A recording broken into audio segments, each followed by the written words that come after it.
Hello friends, मैं सुलेखा गुप्ता। आज हम देख रहे हैं BA सेकंड ईयर का टॉपिक। इसमें हमारा आता है साक्षात्कार निर्देशिका। इससे पहले जो हमारी वीडियो थी उसमें हमने प्रश्नावली को देखा था, अनुसूची को देखा था। अब हमारा जो अध्ययन करते हैं, हम कोई भी घटना का, प्रघटना का या किसी भी समस्या के बारे में जब अध्ययन करते हैं तो हम उसमें एक प्रविधि भी अपनाते हैं, वो होती है साक्षात्कार। साक्षात्कार क्या होता है? यानी कि आमने सामने साक्षात यानी कि साक्ष्य रूप में देखना। तो इसमें जो अध्ययन करता होता है वह, और जो अध्ययन के बारे में या उस संबंधित विषय के बारे में हमें कोई भी जानकारी देता है वह, दोनों आमने सामने बैठे हुए होते हैं, दोनों आपस में संवाद करते हैं, बातचीत करते हैं, वार्तालाप करते हैं। दोनों एक दूसरे की भावनाओं को जानते हुए, पहचानते हुए उसी रूप में उसको कार्य करते हैं। तो वो होती है साक्षात्कार। साक्षात्कार को समझने के सबसे पहले हम देखेंगे कि साक्षात्कार का इंग्लिश शब्द है इंटरव्यू। यानी कि साक्षात्कार को इंग्लिश में क्या कहते हैं? इंटरव्यू।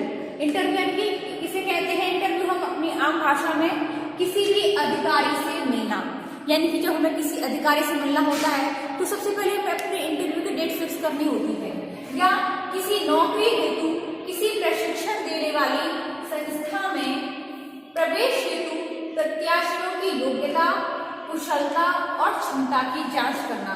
जैसे कि मान लो चलो हम किसी नौकरी के लिए जाएं तो उसमें पहले हमारा सबसे पहले इंटरव्यू होता है, और उस इंटरव्यू में क्या होता है कि जिस पद के लिए हम अप्लाई कर रहे हैं तो उन समय प्रत्याशियों, जितने प्रत्याशी उस पद के लिए अप्लाई कर रहे हैं उन सब प्रत्याशियों में क्या योग्यता है, उस पद की कार्यकुशलता और क्षमता की जांच की जाती है, क्या ये व्यक्ति वाकई में उस पद के लायक है या नहीं।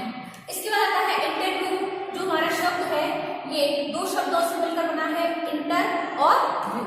इंटर का अर्थ होता है भीतर, यानी कि अंदर या अंतः, और व्यू का अर्थ होता है देखना या फिर दृष्टि।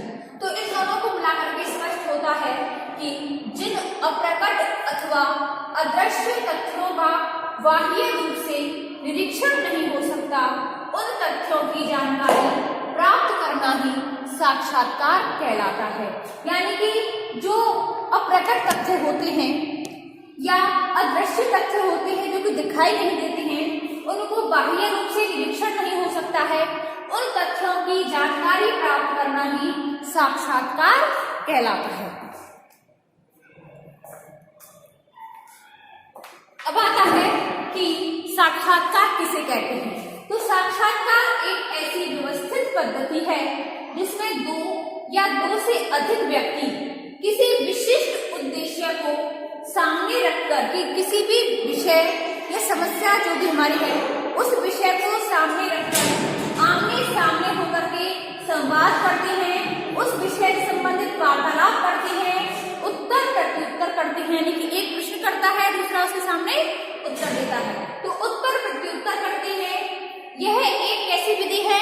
मनोवैज्ञानिक विधि है, यानी कि मन को संतुष्टि प्रदान करने वाली विधि है, जिसमें साक्षात्कारकर्ता उत्तरदाता की भावनाओं, उनके विचारों, मनोवृत्तियों और आंतरिक जीवन का अध्ययन करता है कि जो उत्तरदाता है उसके अंदर क्या भावनाएं हैं, उनके क्या विचार हैं, उनकी क्या मनोवृत्तियां हैं और उनके अंदर मन में क्या चल रहा है, इन सब का अध्ययन करता है साक्षात्कारकर्ता।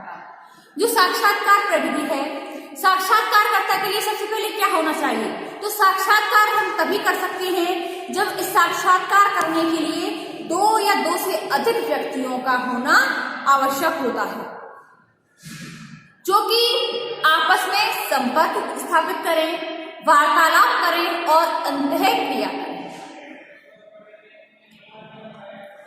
इन व्यक्तियों में एक तो साक्षात्कार लेने वाला होता है और दूसरा उत्तरदाता होता है, जो कि साक्षात्कारकर्ता के प्रश्नों का जवाब देता है, उत्तर देता है। साक्षात्कार एक सामाजिक प्रक्रिया है। साक्षात्कार का एक उद्देश्यपूर्ण वार्तालाप होता है, यानी कि एक उद्देश्य को लेकर के उसके संबंध में ही वार्तालापें की जाती हैं।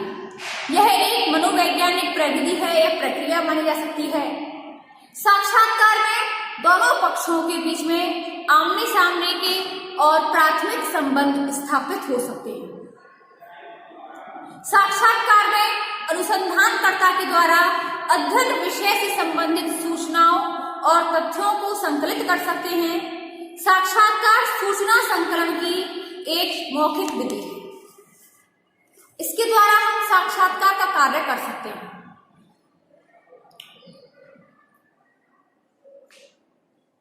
साक्षात्कारकर्ता एवं सूचनादाता के मध्य में किसी भी एक विशेष उद्देश्य को लेकर के आमने सामने की स्थिति में वार्तालाप होते हैं, उत्तर प्रत्युत्तर होते हैं। यह एक मनोवैज्ञानिक विधि है जिसमें साक्षात्कारकर्ता और सूचनादाता एक दूसरे के निकट आते हैं, आपस में स्वतंत्र विचार विमर्श करते हैं। साक्षात्कार का उद्देश्य व्यक्ति के विचारों, विश्वासों, मूल्यों, भावनाओं, अतीत के अनुभव, भविष्य के इरादों को ज्ञात करना होता है कि भविष्य में क्या हो सकता है, क्या होना चाहिए। साक्षात्कार लोगों के बारे में हमारे ज्ञान और अनुभव में वृद्धि करवाता है तथा साक्षात्कार के अतिरिक्त जो अन्य प्रविधियां होती हैं, अन्य विधियां होती हैं,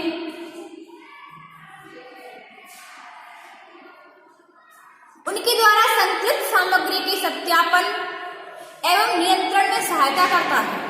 यह एक लचीला उपकरण है जिसमें समय और परिस्थिति के अनुरूप परिवर्तन संभव होता है।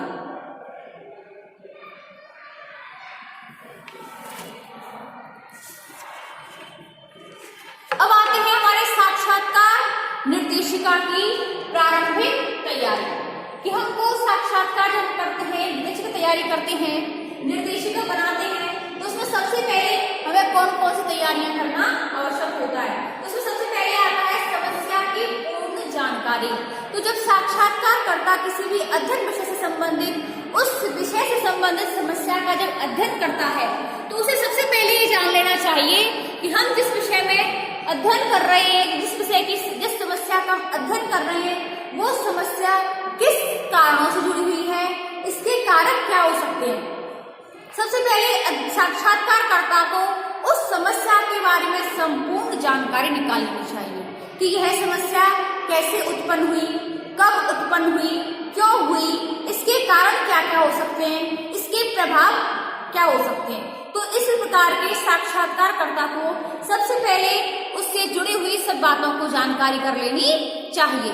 साक्षात्कार का आयोजन करने वाले जो व्यक्ति होते हैं उनको ये आवश्यक होता है कि उस समस्या के बारे में संपूर्ण जानकारी प्राप्त करें, क्योंकि जब साक्षात्कार के दौरान जब सूचनादाता साक्षात्कारकर्ता के अनेक प्रकार के प्रश्न करता है, वाद विवाद करता है, तो उसे प्रश्नों का संतोषजनक उत्तर एवं स्पष्टीकरण देना होता है। तो उस विषय के ज्ञान के अभाव में साक्षात्कारकर्ता को लज्जित भी होना पड़ सकता है, क्योंकि अगर उसे इस समस्या से संबंधित अगर कोई ज्ञान नहीं है, उसके बारे में कोई जानकारी नहीं है, तो उसको नीचा भी देखना पड़ेगा और ऐसी स्थिति में अनुसंधान सफल नहीं हो पाएगा। दूसरा आता है सूचनादाताओं के बारे में पूर्ण जानकारी। जब साक्षात्कारकर्ता सूचनादाताओं के पास जाएगा तो वह किसके पास जाए, तो इसलिए साक्षात्कारकर्ता को सूचनादाताओं की योग्यता, उनका निवास स्थान, उनका व्यवसाय, उनका स्वभाव, उनका अवकाश लेने का समय, उनसे मिलने का समय, इन सब के बारे में उसे पर्याप्त जानकारी कर लेनी चाहिए। क्योंकि कई बार ऐसा होता है कि साक्षात्कारकर्ता सूचनादाताओं के पास जाता है तो वो उस टाइम पे मिलती नहीं है, तो इसलिए साक्षात्कारकर्ता को जरूरी होता है कि उत्तरदाताओं के मिलने का समय, या कभी ऐसा हो सकता है कि हम जब वो अवकाश लें उस समय जाएं तो वो अवकाश कब ले रहे हैं, या कभी कैसे होते हैं तेज तर्रार वाले तो घुर्रेट टाइप के होते हैं जो कि सूचनादाता अगर उनके पास जाए तो उन पर सीधे हावी हो, तो ऐसा नहीं होना चाहिए। उनका व्यवहार कैसा है, उनका स्वभाव कैसा है, कोमल है, कठोर है, दयालु है, इस प्रकार उनका स्वभाव के बारे में उनकी सूचनादाताओं के पूर्ण जानकारी, कौन कैसा है, कहाँ रहता है, कहाँ निवास स्थान है, इस प्रकार से उनकी संपूर्ण जानकारी कर लेनी चाहिए। सूचनादाताओं की उनकी प्रकृति, विचार, संस्कृति, उनकी जाति, सामाजिक स्थिति, आदि सभी बातें जो साक्षात्कार के लिए सफलता के लिए आवश्यक होती हैं, इन सभी बातों की इनको जानकारी प्राप्त कर लेनी चाहिए। तीसरा आता है साक्षात्कार दाताओं का चुनाव। तो अध्ययन विषय की आवश्यकता के अनुसार जो साक्षात्कार दाताओं का चुनाव आवश्यक होता है। जैसे कि मान के चलो हम किसी औद्योगिक समस्या का अध्ययन कर रहे हैं, तो हमें औद्योगिक श्रमिकों, कारखानों के प्रबंधकों, श्रम संघ के नेताओं, अधिकारियों, इन सबका चुनाव करना होगा। तो साक्षात्कारकर्ताओं का चुनाव करते समय हमें यह भी ध्यान रख लेना चाहिए कि हम अनुभवी हों, अध्ययन समस्या से संबंधित और तटस्थ व्यक्तियों का ही चयन करें, जो कि उस समस्या के बारे में गहन, विस्तृत और विश्वसनीय प्रामाणिक सूचनाएं दे सके। कई बार स्थायी साक्षात्कारदाताओं का एक समूह बना लेना भी लाभदायक होता है, और यदि सूचनादाता या साक्षात्कारकर्ता बहुत अधिक संख्या में हो जाते हैं तो निदर्शन प्रणाली के द्वारा भी उसमें से वांछित मात्राओं में सदस्यों का चयन कर लिया जा सकता है। अगला आता है समय एवं स्थान का निर्धारण।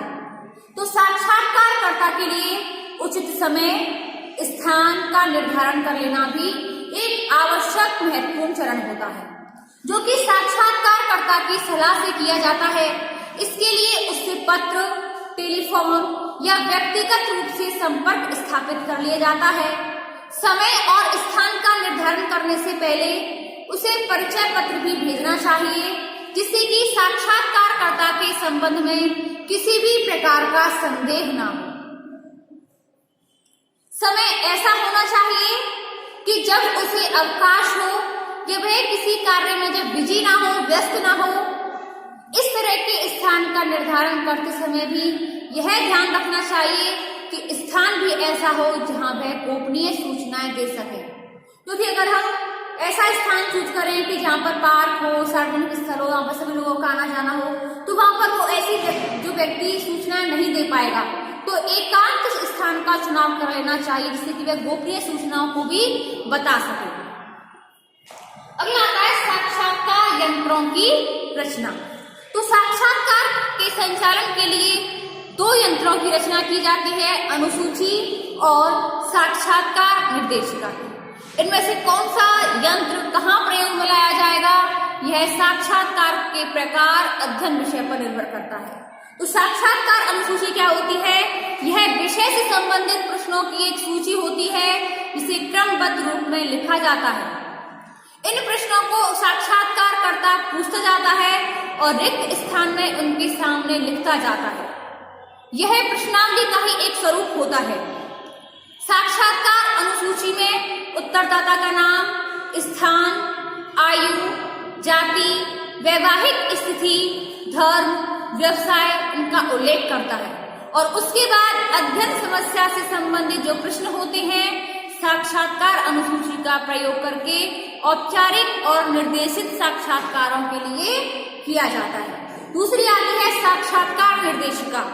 तो यह साक्षात्कार निर्देशिका एक लिखित प्रपत्र होता है, जिसमें समस्या के विभिन्न पक्षों का विवरण होता है। इसमें गुड़े और हॉट का कहना है कि साक्षात्कार पत्र प्रदर्शिका ऐसे शोध प्रसंगों और विषयों की सूची होती है, जिसमें साक्षात्कारकर्ता को प्रश्न पूछने के लिए प्रश्नों के क्रम, भाषा, तरीकों की पूर्ण स्वतंत्रता होती है। तो स्टूडेंट्स, आज की जो हमारी वीडियो है वो है साक्षात्कार निर्देशिका को लेकर कि साक्षात्कार क्या होता है और इसके तैयार करने के लिए हमें कौन कौन से चरण काम में लेने चाहिए। तो स्टूडेंट्स, आज की जो हमारी वीडियो है साक्षात्कार निर्देशिका को लेकर थी। आगे की वीडियो देखने के लिए हमारी नेक्स्ट वीडियो देखें। हमारा ये चैप्टर फिनिश हुआ।